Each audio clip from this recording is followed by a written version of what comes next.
Assembly ఎన్నికల వేళ తమిళనాడు రాజకీయాల్లో కొత్త వివాదం పొలిటికల్ హీట్ రాజేస్తోంది. విజయ్ స్థాపించిన టీవీకే ఈ వివాదానికి కేంద్ర బిందువైంది. అధికార డీఎంకేను విమర్శించబోయిన టీవీకే నేతలు సూపర్ స్టార్ రజనీకాంత్ పేరు తీయడం దుమారం రేపుతోంది. దీనిపై టీవీకే వివరణ ఇచ్చినప్పటికీ రజనీకాంత్ తీవ్రంగా స్పందించారు. రజనీకాంత్ రాజకీయాల్లోకి రావాలని ప్రయత్నించినప్పుడు డీఎంకే బెదిరించిందని ఇటీవల టీవీకే ప్రధాన కార్యదర్శి ఆధవ్ అర్జున్ వివాదాస్పద వ్యాఖ్యలు చేశారు. డీఎంకే ఒత్తిడి చేయడంతో రజనీ రాజకీయ రంగ ప్రవేశాన్ని విరమించుకున్నారని అన్నారు.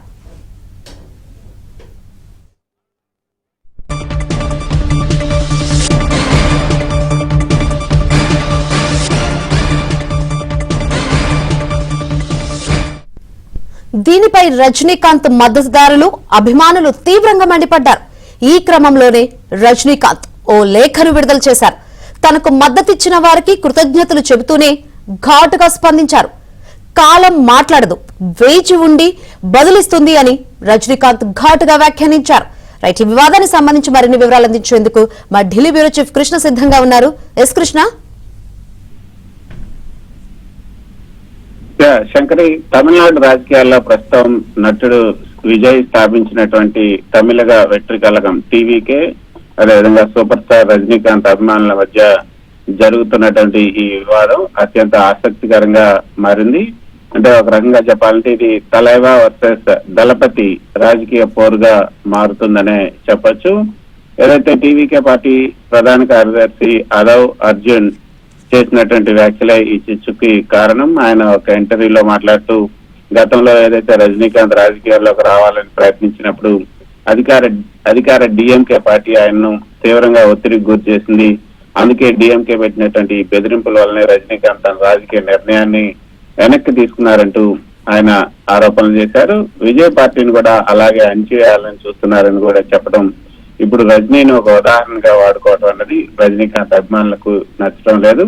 సాధారణంగా రజనీకాంత్ వివాదాలకు దూరంగా ఉంటారు. ఈసారి ఆయన నేరుగా స్పందించడం అన్నది కొంత ప్రాధాన్యతను సంతరించుకుందని చెప్పొచ్చు. ఆయన ఈ సందర్భంగా ఒక లేఖ కూడా విడుదల చేశారు. తన గౌరవం కోసం పోరాడినటువంటి అభిమానులకు ధన్యవాదాలు తెలుపుతూ కాలం మాట్లాడదు, వేచి ఉండి బదులిస్తుంది, time does not speak, it waits and response అంటూ ఆయన తన లేఖలో పేర్కొనడాన్ని ఇప్పుడు మనం గమనించవచ్చు.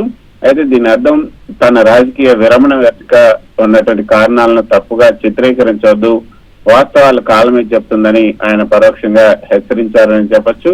అయితే ఈ వివాదం తమిళనాడు రాజకీయాలపైన కొంత ప్రభావం చూపించే అవకాశం ఉందని చెప్పొచ్చు. రజనీకాంత్ కి తమిళనాడులో భారీ స్థాయిలో తటస్థ ఓట్ బ్యాంక్ కూడా ఉంది. విజయ్ తన రాజకీయ ప్రస్థానంలో రజనీ మద్దతు ఆశిస్తున్న తరుణంలో ఆయన పార్టీకి చెందినటువంటి నేతలు రజనీని ఈ విధంగా మాట్లాడటం పట్ల టీవీకే ఓట్ బ్యాంక్ కి కొంత గండికొట్టే అవకాశం ఉంది.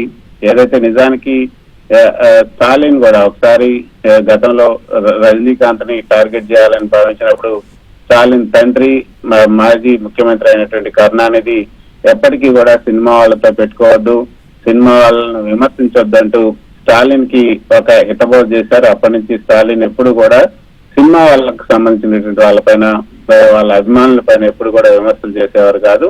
అందుకే ఇప్పుడు ఈ యొక్క రాజకీయ వివాదం ఏదైతే ఉందో తమిళనాడులో ఇప్పుడు రజనీకాంత్ పైన ఈ విజయ్ అభిమానులు, విజయ్ పార్టీకి చెందినటువంటి నేతలు చేసినటువంటి ఈ యొక్క వ్యాఖ్యల వల్ల ఆ పార్టీకి కొంత నష్టం జరిగే అవకాశం ఉందని కూడా అందరూ భావిస్తున్నారు. ఇప్పటికే ఆయన వ్యక్తిగత జీవితానికి సంబంధించి ఏదైతే తన సతీమణి విడాకుల కోసం కోర్టును ఆశ్రయించడం, ఆ విడాకుల కేసు ఎన్నిక జరుగుతున్నటువంటి పోలింగ్ కు ఒక రోజు ముందే ఆ యొక్క కేసు కూడా విచారణకు రావడం, ఇవన్నీ చూస్తుంటే టీవీకే పార్టీకి కొంత కాలం కలిసి రావట్లేదన్న ఒక అనుమానం కూడా వస్తోంది.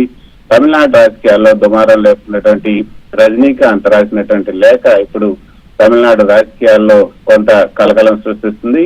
అయితే ఆయన రాసినటువంటి లేఖలో శంకరి కొన్ని ఘాటైన పదాలను కూడా ఆయన వాడారు. అత్యంత ప్రాముఖ్యత చెందినటువంటి వాక్యం ఏదైతే కాలం మాట్లాడదు, అది వేచి ఉండి సరైన సమయంలో బదులిస్తుంది అంటూ తన రాజకీయ నిర్ణయంపై వస్తున్నటువంటి అసత్య ఆరోపణలకు ఇప్పుడు సమాధానం చెప్పాల్సినటువంటి అవసరం లేదు. భవిష్యత్తులో నిజాలంటే అందరికీ అర్థం అవుతాయని ఆయన పరోక్షంగా హెచ్చరించారు. తను డిఎంకే బెదిరించింది, అందుకే రాజకీయాల నుంచి తప్పుకున్నానంటూ టీవీకే నేతలు చేసినటువంటి వ్యాఖ్యలను కూడా ఆయన తీవ్రంగా ఖండించారు. తన నిర్ణయాల వెనుక ఎవరి ఒత్తిడి లేదు, కేవలం తన ఆరోగ్య కారణాలు. అయితే అప్పటి COVID-19 పరిస్థితులలో అభిమానుల క్షేమం కోరి రాజకీయ విరమణ చేశారని ఆయన స్పష్టం చేశారు. ఆ సందర్భంగా అభిమానులకు కూడా కృతజ్ఞతలు కూడా తెలియజేశారు. తనపై జరుగుతున్న తప్పుడు ప్రచారాన్ని గమనించి తన గౌరవం కోసం రోడ్లపైకి వచ్చి నిరసన తెలిపినటువంటి సోషల్ మీడియాలో మద్దతుగా నిలిచినటువంటి అభిమానులకు ఆయన ప్రత్యేకంగా కృతజ్ఞతలు తెలిపారు. ఇక హుందాతనాన్ని పాటించాలని కూడా ఈ సందర్భంగా ఆయన సున్నితంగా విజయ్ పార్టీ నేతలకి విజయ్ కూడా సూచించారు. రాజకీయాల్లో విమర్శలు సహజమే, కానీ ఒక వ్యక్తి యొక్క వ్యక్తిత్వాన్ని లేక గత నిర్ణయాలను తప్పుగా చిత్రీకరించడం సరికాదంటూ రజనీకాంత్ అభిప్రాయపడ్డారు. రాజకీయ ప్రయోజనాల కోసం తన పేరును వాడుకోవద్దని కూడా పరోక్షంగా విజయ్ పార్టీ నేతలకు ఈ సందర్భంగా సూచించారు. Right, thank you Krishna.